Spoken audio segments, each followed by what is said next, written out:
Get away from home and the wind blow his best.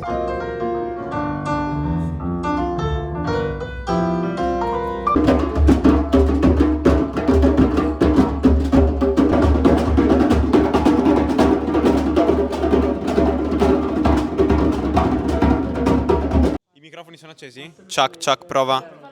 Let's go, let's go. Prova. Ciao Luca, ti voglio bene. Quando sentirai quest'audio? Bla bla bla bla. Ok. Vuoi che proprio entriamo? Sì, entriamo. Entriamo così, bam.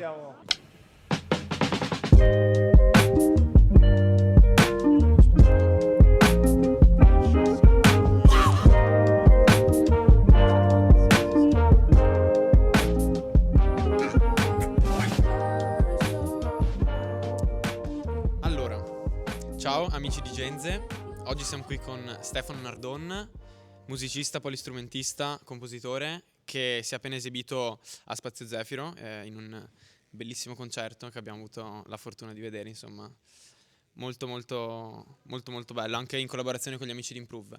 Allora, partirei subito con la prima domanda, che è: come ti è sembrato un po' il concerto, come ti è sembrata un po' la situazione, l'evento, insomma, dici le tue impressioni a caldo. Beh, devo dire che ormai Spazio Zefiro e Improve li frequento da un bel po' e mi sono affezionato ai vostri eventi, mi piacciono molto e vi faccio i complimenti anche. Mi sono trovato molto bene a suonare sul palco di Improve perché c'era una bella acustica e in più anche il pubblico era molto accogliente, quindi mi sono divertito molto e devo dire che nonostante è da poco che mi cimento in live set da solo, mi sono sentito a mio agio anche nella performance e comincio a prendere confidenza anche con questo tipo di progetti più solistici, da solista insomma. Da solista, perché prima eri appunto Sì, con un esatto, gruppo, prima giusto? suonavo in un gruppo jazz fusion, suonavamo brani nostri originali e abbiamo avuto la fortuna di aprire a Paolo Fresu al Delta Blues di Rovigo e abbiamo fatto insieme tantissimi concerti, però è stata una grande scuola per me perché abbiamo avuto modo di imparare a comporre e vedere subito le composizioni insieme come funzionavano e a sviluppare insieme anche dei progetti. Per me avere degli amici significa condividere qualcosa e portare avanti dei progetti, no? Che ti danno anche dei risultati tangibili, no? Un po' come state facendo voi anche con questi eventi, no? Piuttosto di uscire il sabato sera a bersi la birretta con gli amici, cineforum e dibattiti, è molto più stimolante anche a livello sociale, molto più stimolante. Beh, adesso che parli di stimoli e di eventi, innanzitutto ti ringraziamo molto per i complimenti. Vorremmo chiederti, dal momento che l'evento si chiama È Comoda o Ecomoda, che cosa ne pensi della sostenibilità? Sono favorevole. In primis, io cerco ogni giorno, da poco adesso sono andato a convivere con la mia ragazza che è qui tra il pubblico, Veronica Bortignò. Ciao. Che salutiamo veramente perché è qui davanti a Che, noi. no, faccio il suo nome perché lei mi sostiene anche nel progetto a livello di grafica, a livello di management e quindi ci tengo a ringraziarla anche in prima persona per questo. Ma abbiamo da poco coltivato delle piantine nell'orto, abbiamo fatto l'orticello per cercare insomma di essere più sostenibili invece di andare a comprare al supermercato in confezione la verdura già tagliata. Abbiamo deciso di farci questa oasi con tutte le nostre, il nostro orto, insomma, no? Ed è molto difficile, cioè è faticoso zappare, togliere le erbacce ogni giorno, però dà molta soddisfazione perché mangi il cibo che vedi crescere e sono favorevole all'ecosostenibilità e quindi sono qui anche per questo, per sostenervi in questo progetto.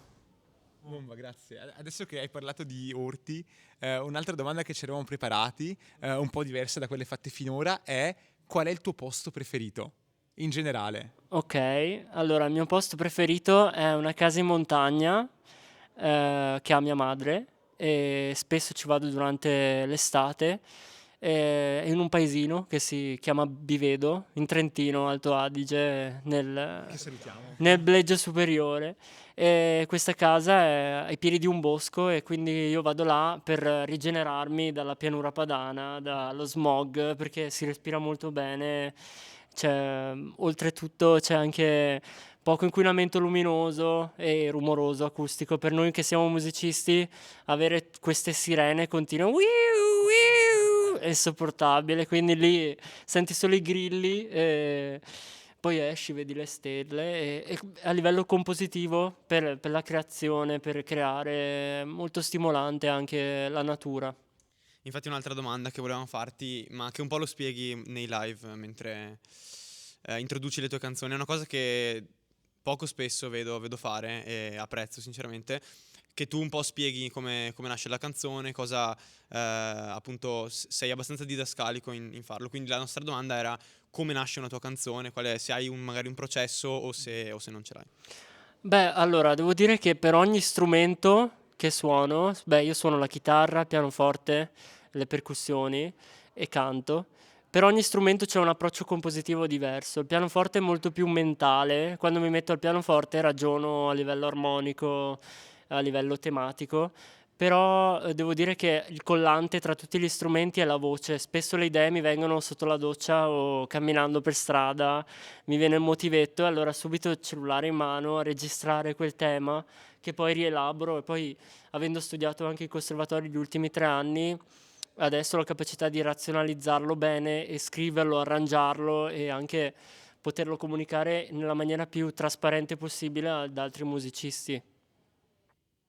Ok, grazie, questa è una bella risposta. Sempre dal punto di vista musicale, c'è qualche tuo prossimo progetto a breve che vedrà la luce? Beh, allora, attualmente si sta formando un trio jazz, con il quale abbiamo deciso di partecipare anche al Conad Jazz al Conad Contest, per esibirci sul palco dell'Umbria Jazz.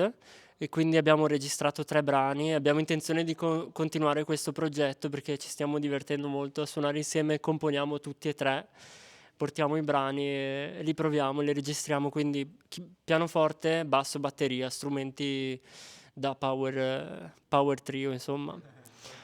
E oltre a questo rilascerò da settembre in poi dei brani su Spotify di nuovo, come ho già fatto in precedenza, registrati in casa, poi un'etichetta discografica con la quale ho collaborato, usciranno dei brani a settembre, Time to Play Records, e in più dei ragazzi dalla Sardegna, Dischi Gourmet, ho fatto una collaborazione a breve con loro, uscirà anche qualcosina con questi qua che sono forti, insomma. Che bomba. Sì, sì, sì. Altra domanda, che come prima non segui il filone musicale, ti chiediamo qual è la persona più puntuale e quella più ritardataria che conosci invece. Allora, la più puntuale è Veronica. Che è in sala, ricordiamo e salutiamo. Esatto, sì, e devo dire che mi aiuta molto questo perché la meno puntuale probabilmente ero io, adesso comincio a non esserlo. Verso la puntualità, diciamo. Una nuova frontiera verso la puntualità. Allora, io direi possiamo passare se non abbiamo altro, alla raffica finale. Sì. Prima, magari, o vogliamo pensare ad una domanda conclusiva per la fine? Facciamo la raffica e poi E la dopo domanda la domanda conclusiva. finale, Allora, esatto. questo è un format che ci piace molto. Ok. Devi rispondere Ho alle paura. domande che ti facciamo molto velocemente e quasi senza pensarci. Ok, quindi uno stream of consciousness. Esatto, non Esatto, ti devi esatto. preoccupare di quello che dici, poi al massimo noi tagliamo tutto. Esatto, se, esatto, insomma. esatto. Allora, chi butti giù da una torre e lo butti proprio in un lago infuocato pieno di serpi assassine fra i Beatles e i Rolling Stones? Rolling Stones. Tra Kanye West e Kendrick Lamar? Kanye. Rihanna, Beyoncé? Rihanna, perché Beyoncé mi piace molto. Ho sentito no in lontananza. Il mio ballottaggio preferito. Tyler, The Creator o Frank Ocean? Tyler.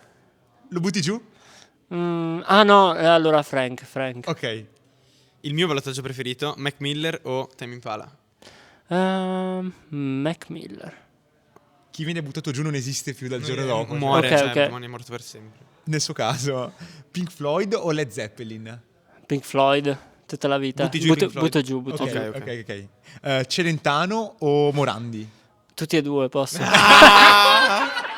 Che salutiamo. È lecito, Che si può salutiamo. fare. Dallas o De Gregori, ma forse la risposta già la so. De Gregori. Ah no, Mi pensavo piace entrambi. Dallas. Ok. Il mio secondo preferito, Marrakesh o Gue Pequeno? Posso dire che non li conosco molto bene da poter dire butto giù uno o l'altro. Ottima però, risposta. Perché? E ballottaggio finale, chi butti giù fra i Grigio Scarlatto e gli Arctic Monkeys? beh, dai, facciamo Arctic Monkey così. Ok. Allora, proprio una battuta finale per chiudere. Andrea, vuoi chiedergli una domanda? Sì, certo. Vai. Anzi, no, ce l'ho io. Dai, io dopo ne ho un'altra. Qual è la tua pasta al sugo preferita? Beh, pasta al sugo preferita? Sì. La matriciana. Ok. Dato che Stefano è già venuto altre volte al Cineforum, solitamente concludiamo diciamo, la tournée di discussione con i consigli cinematografici, con questo spot che è: se vi è piaciuto inserire film X, amerete inserire film Y o regista Y. E quindi se vi è piaciuto Stefano Nardon, amerete le sue influenze musicali, che sono, per chi volesse approfondire se ti è piaciuta la tua musica. Beh, McCoy Tyner, Herbie Hancock, sì, questi due intanto. Potrei fare un elenco infinito in realtà. Sì, Bud Powell, Thelonious Monk, questi sono tutti pianisti. In realtà non so perché, ma io in questo periodo sto ascoltando praticamente solo pianisti jazz, però sì, loro. Ok. Grazie. Grazie mille. Grazie mille per l'esibizione, per essere stato qui con noi stasera.